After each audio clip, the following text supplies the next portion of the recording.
Shalom, perkenalkan nama saya Alnora Dorsenta Manalu, NPM 191100036.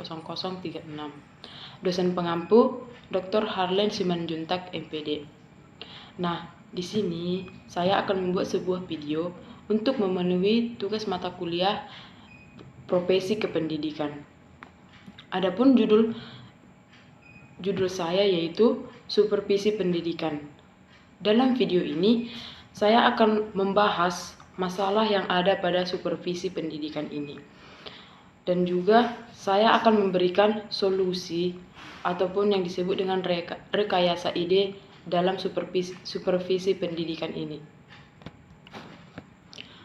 Adapun latar belakang dari makalah saya ini yaitu dalam perkembangannya pengawas satuan pendidikan lebih diarahkan untuk memiliki serta memahami, bahkan dituntut untuk dapat mengamalkan apa yang tertuang dalam Peraturan Menteri tentang Kepengawasan. Tuntutan tersebut salah satunya tentang kompetensi dalam memahami metode dan teknik dalam supervisi. Seseorang supervisor menjalankan tugasnya. Ia bertindak atas dasar kaidah-kaidah ilmiah untuk meningkatkan mutu pendidikan. Guru adalah salah satu komponen sumber daya pendidikan, memerlukan pelayanan supervisi. Pentingnya bantuan supervisi pendidikan terhadap guru berakar mendalam dalam kehidupan masyarakat. Untuk menjalankan supervisi diperlukan kelebihan yang dapat melihat dengan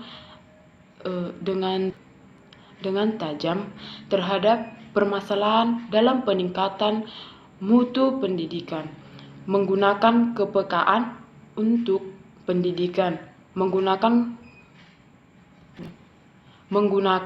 kepekaan untuk memahaminya, dan tidak hanya sekedar menggunakan penglihatan mata biasa, sebab yang diamatinya bukan masalah konkret yang tampak, melainkan memerlukan kepekaan batin.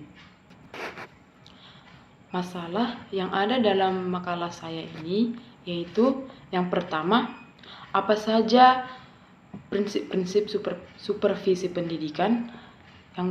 Yang kedua yaitu apa tujuan dari supervisi pendidikan. Yang ketiga, apa jenis-jenis supervisi pendidikan.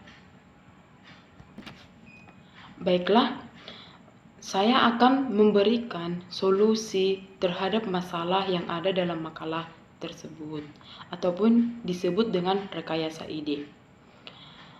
Yang pertama, prinsip-prinsip supervisi pendidikan yaitu dalam melaksanakan tugasnya, seseorang supervisor harus berpegangan pada prinsip-prinsip yang kokoh demi kesuksesan tugasnya atau memiliki pedoman bagi pelaksanaan tugasnya, yaitu yang pertama, prinsip fundamental atau dasar. Setiap pemikiran, sikap, dan tindakan seseorang supervisor harus berdasarkan atau berlandaskan sesuatu yang kokoh ataupun yang kuat serta dapat dipulangkan kepadanya. Bagi bangsa Indonesia, Pancasila adalah falsafah dan dasar negara kita. Sehingga bagi supervisor, Pancasila adalah prinsip Indonesia harus bersikap konsisten dan konsekuen dalam pengalaman sila-sila Pancasila secara murni dan konsekuen. Prinsip yang kedua yaitu prinsip praktis. Sesuai prinsip fundamental sebagai pedoman seorang supervisor pendidikan Indonesia, maka berpedoman pada prinsip positif dan prinsip negatif. Prinsip positif merupakan pedoman yang harus dilakukan seseorang supervisor agar berhasil dalam pembinaannya. B. Prinsip negatif merupakan pedoman yang tidak boleh dilakukan oleh seorang supervisor dalam melakukan supervisi. Yang kedua yaitu tujuan dari supervisi tersebut yaitu membantu guru agar dapat lebih mengerti atau menyadari tujuan-tujuan pendidikan di sekolah dan fungsi sekolah dalam usaha mencapai tujuan pendidikan itu. Membantu guru agar mereka lebih menyadari dan mengerti kebutuhan dan masalah-masalah yang dihadapi siswanya supaya dapat membantu siswanya untuk lebih baik lagi. Untuk melaksanakan kepemimpinan yang efektif dengan cara yang demokratis dalam rangka meningkatkan kegiatan-kegiatan profesional di sekolah dan hubungan antara staf yang kooperatif untuk bersama-sama meningkatkan kemampuan masing-masing. Menemukan kemampuan dan kelebihan tiap guru dan memanfaatkan serta mengembangkan kemampuan itu dengan memberikan contohnya seperti tugas dan tanggung jawab yang sesuai dengan kemampuannya. Membantu guru meningkatkan kemampuan penampilannya di depan kelas. Membantu guru dalam masa orientasinya supaya cepat dapat menyesuaikan diri dengan tugasnya dan dapat mendayagunakan kemampuannya secara maksimal. Membantu guru menemukan kesulitan belajar murid-muridnya dan merencanakan tindakan-tindakan perbaikannya. Menghindari tuntunan terhadap guru yang di luar batas atau tidak wajar, baik tuntutan itu datangnya dari dalam sekolah maupun dari luar masyarakat. Yang ketiga, jenis-jenis supervisi. Yang pertama yaitu supervisi umum dan supervisi pengajaran.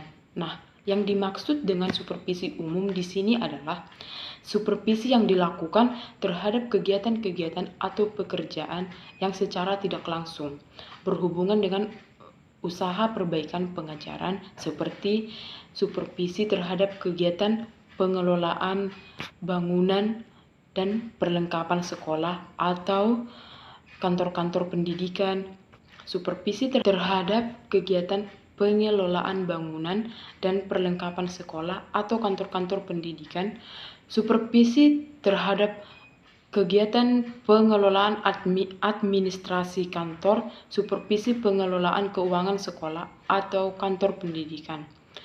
Nah, sedangkan yang dimaksud dengan supervisi pengajaran ialah kegiatan-kegiatan kepengawasan yang ditujukan untuk memperbaiki kondisi-kondisi baik personal maupun material yang memungkinkan terciptanya situasi belajar yang lebih baik demi terciptanya tujuan pendidikan tersebut.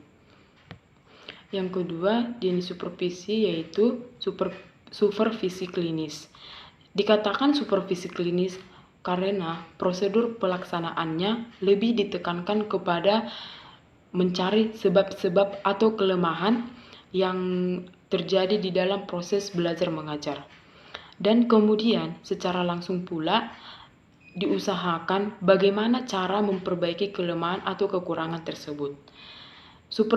Supervisi klinis adalah supervisi yang difokuskan pada perbaikan pengajaran dengan melalui siklus yang sistematis dari tahap perencanaan, pengamatan, dan analisis intelektual yang intensif terhadap penampilan mengajar sebenarnya dengan tujuan untuk mengadakan modifikasi yang rasional.